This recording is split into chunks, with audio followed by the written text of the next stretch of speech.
श्री शिवाय नमस्तुभ्यम। हर हर महादेव। बोलो काशी विश्वनाथ भगवान की जय, महाकालेश्वर प्रभु की जय।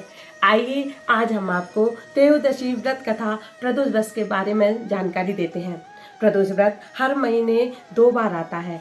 एकादशी के बाद जो द्वादशी आती है, फिर उसके बाद जो त्रयोदशी होती है उसको प्रदोष दिन कहा जाता है। प्रदोष का व्रत करने वाले सदा सर्व मनोकामनाएं पूर्ण होती हैं। वह सदा सर्वदा सुखी रहता है। बाबा भोलेनाथ की कृपा उस पर हमेशा बरसती रहती है। त्रयोदशी व्रत को विधि विधान के साथ किस प्रकार करना चाहिए, तो आइए आज हम आपको प्रदोष व्रत के बारे में संपूर्ण जानकारी देते हैं। बाबा भोलेनाथ की कृपा आप सब पर बरसती रहे। बाबा भोलेनाथ की कृपा से आप प्रदोष व्रत जरूर करें। प्रदोष का व्रत करने वाले की सभी मनोकामनाएं पूर्ण होती हैं। चाहे वो कोई भी मनोकामना करे, अगर वो रोग से ग्रस्त है, अगर उसके लिए अपनी कोई भी मनोकामना पूर्ण करना है तो प्रदोष का व्रत अगर कोई भी व्यक्ति करता है, बाबा भोलेनाथ की कृपा से उसकी सर्व मनोकामनाएं पूर्ण होती हैं, उसे अभीष्ट सिद्धियां प्राप्त होती हैं। प्रदोष का व्रत बाबा भोलेनाथ को अत्यंत प्रिय है। जो बाबा भोलेनाथ का प्रदोष का व्रत करता है, बाबा भोलेनाथ की कृपा उस पर हमेशा बरसती रहती है। त्रयोदशी व्रत के दिन हमें सुबह से स्नान करके अपने नित्य कर्म से निवृत्त होकर स्नान करके बाबा भोलेनाथ का अभिषेक करना चाहिए। फिर जब शाम के समय सूर्यास्त से 1 घंटा पूर्व प्रदोष काल कहलाता है। जब दिन डूबता हो और संध्या का टाइम आ जाता है, उस टाइम के बीच के टाइम को प्रदोष काल कहते हैं। प्रदोष काल में बाबा भोलेनाथ का पूजन किया जाता है। अच्छे गोबर से लीप कर बाबा भोलेनाथ के लिए चौक पुराकर, फिर उसके बाद पटली कलश रखकर बाबा भोलेनाथ का पंचामृत अभिषेक करके और पुष्प, धूप, दीप, चंदन, अक्षत, रोली इत्यादि से बाबा भोलेनाथ का पूजन किया जाता है। उनको ऋतुफल अर्पण किए जाते हैं। और ये प्रदोष का व्रत के दिन जो हम उपवास करते हैं, उस उपवास में हमें नमक नहीं खाना चाहिए। बाबा भोलेनाथ के इस व्रत में हमें नमक का सेवन बिल्कुल भी नहीं करना चाहिए। बाबा भोलेनाथ के प्रदोष के व्रत के प्रभाव से सब अपने अभीष्ट ऐसे ही सिद्ध हो जाते हैं। तो त्रयोदशी व्रत, जिसे प्रदोष व्रत भी कहा जाता है, आइए उसके महात्मा का वर्णन करते हैं। त्रयोदशी प्रदोष का व्रत करने वाला मनुष्य सदा सर्वदा सुखी रहता है। उसे संपूर्ण पापों का नाश इस व्रत से हो जाता है। इस व्रत के करने से विधवा स्त्रियों को अधर्म से गिलानी होती है और सुहागन स्त्रियों का सुहाग अटल रहता है, अखंड रहता है और कुंवारी लड़की को मनभावन पति मिलता है, बंदी कारागार से छूट जाता है। जो स्त्री पुरुष इस कोई भी कामना लेकर इस व्रत को करते हैं, उसकी समस्त कामनाएं बाबा भोलेनाथ, कैलाशपति, पार्वतीपति बाबा भोलेनाथ अवश्य ही पूर्ण करते हैं।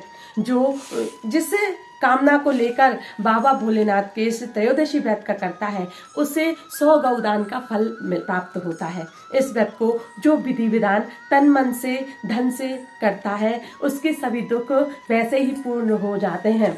और सभी माता बहनों को 11 त्रयोदशी कर अवश्य ही करना चाहिए।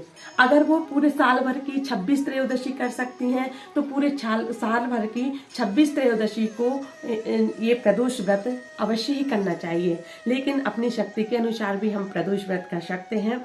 11 तो प्रदोष व्रत अवश्य ही करना चाहिए। उसके बाद इसका उद्यापन करना चाहिए। इससे हमें आयु, आरोग्यता, अभीष्ट सिद्धि, रोगों से मुक्ति और स्वास्थ्य हेतु मंगल प्रदोष का व्रत भी करना चाहिए। बुध प्रदोष का जो हम व्रत करते हैं, उससे हमारी समस्त कामनाएं पूर्ण होती हैं। हमारी सभी कामनाओं की पूर्ति के लिए हमें बुध प्रदोष व्रत अवश्य ही करना चाहिए। बुध प्रदोष व्रत के लिए सर्व मनोकामना सिद्धि के लिए बुध प्रदोष का व्रत हमें अवश्य ही करना चाहिए। बाबा भोलेनाथ की कृपा से हमारी समस्त मनोकामनाएं इसकी कथा सुनने मात्र से ही पूर्ण हो जाती हैं। बाबा भोलेनाथ वैसे भी खाली झोली भरने वाले हैं। बाबा भोलेनाथ की कृपा हम सब पर बरसती रहे। बाबा हमारी सभी मनोकामनाओं को पूर्ण करें। आइए तो हम बुध प्रदोष के व्रत की कथा को सुनते हैं। इस व्रत का एक नियम है। इस व्रत में केवल एक ही बार भोजन करना चाहिए और इसमें हरी वस्तुओं का प्रयोग करना चाहिए। यह व्रत प्रदोष का भगवान शंकर का व्रत है। शंकर जी की पूजा धूप, बेल पत्री और चंदन अक्षत रोली से करनी चाहिए। और प्रदोष काल आप समझ ही गए हैं कि प्रदोष काल शाम के समय होता है। शाम का समय 4, साढ़े 4 बजे से लेकर शाम के 6:30, 7 बजे तक के बीच का जो काल होता है उसे प्रदोष काल कहते हैं। प्रदोष के दिन, त्रयोदशी के दिन इसी समय में हमें बाबा भोलेनाथ का पूजन करना चाहिए। तो आइए बुध प्रदोष व्रत की कथा को सुनते हैं। इस कथा का प्राचीन काल की कथा है। एक पुरुष का नया नया विवाह हुआ था। वह गौने के बाद दूसरी बार अपनी पत्नी को लिवाने के लिए ससुराल में पहुंचा और अपनी सास से कहा कि बुधवार के दिन ही पत्नी को लेकर अपने नगर आ जाएगा। उस पुरुष के सास ससुर ने, साले सालियों ने उसे बहुत समझाया कि बुधवार के दिन पत्नी की विदा कराकर ले जाना शुभ नहीं है, लेकिन वह पुरुष अपनी जिद से टस का मस नहीं हुआ। वह विवश होकर उसकी इस बात से विवश होकर उसके सास ससुर ने अपने जमाता और पुत्री को भारी मन से विदा कर दिया। पति पत्नी बैलगाड़ी में चले जा रहे थे। एक नगर के बाहर निकलते ही पत्नी को प्यास लगी। पति लोटा लेकर पत्नी के लिए पानी लेने गया। पानी लेकर जब वह लौटा तो उसे क्रोध और आश्चर्य की सीमा नहीं रही, क्योंकि उसकी पत्नी किसी अन्य पुरुष को लाए लोटे से पानी पीकर हंस हंस कर उससे बात कर रही थी। क्रोध में आग बबूला होकर वह आदमी से झगड़ा करने लगा, मगर यह देखकर उसे आश्चर्य की सीमा न रही कि पुरुष की शक्ल उस आदमी से हूबहू मिलती है। हम शक्ल आदमियों को झगड़ते हुए जब काफी देर हो गई तो वहां आने जाने वालों की भीड़ एकत्रित हो गई। तभी वहां राजा का सिपाही भी आ गया। सिपाही ने स्त्री से पूछा कि इन दोनों में से आदमी कौन सा तेरा आदमी है। तो वह बेचारी असमंजस में पड़ गई कि क्योंकि दोनों की शक्लें तो एक दूसरे से मिल रही थी। दोनों को वह ऐसे पहचान ही नहीं पा रही थी।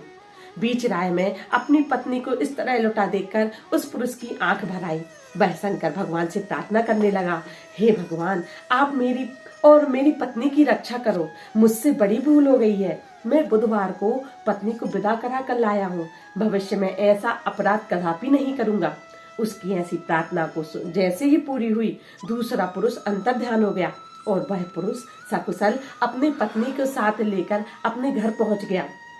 उस दिन के बाद पति पत्नी नियम पूर्वक बुधवार प्रदोष के व्रत का रखने लगे। बाबा भोलेनाथ की कृपा से उस दोनों पति पत्नी सकुशल सुखी रहने लगे। प्रदोष के व्रत जो इसने भी नियम पूर्वक किया है, बाबा भोलेनाथ का अभिषेक किया है, बाबा भोलेनाथ की कृपा से उसकी समस्त मनोकामनाएं पूर्ण हुई हैं। अपनी अभीष्ट सिद्धि के लिए और अपने हर सर्व कामनाओं की सिद्धि के लिए हमें प्रदोष का व्रत अवश्य ही करना चाहिए। बाबा भोलेनाथ की कृपा से उसकी समस्त मनोकामनाएं पूर्ण होती हैं। बोलो बाबा भोलेनाथ की जय, काशी विश्वनाथ भगवान की जय, प्रदोष व्रत कथा की जय।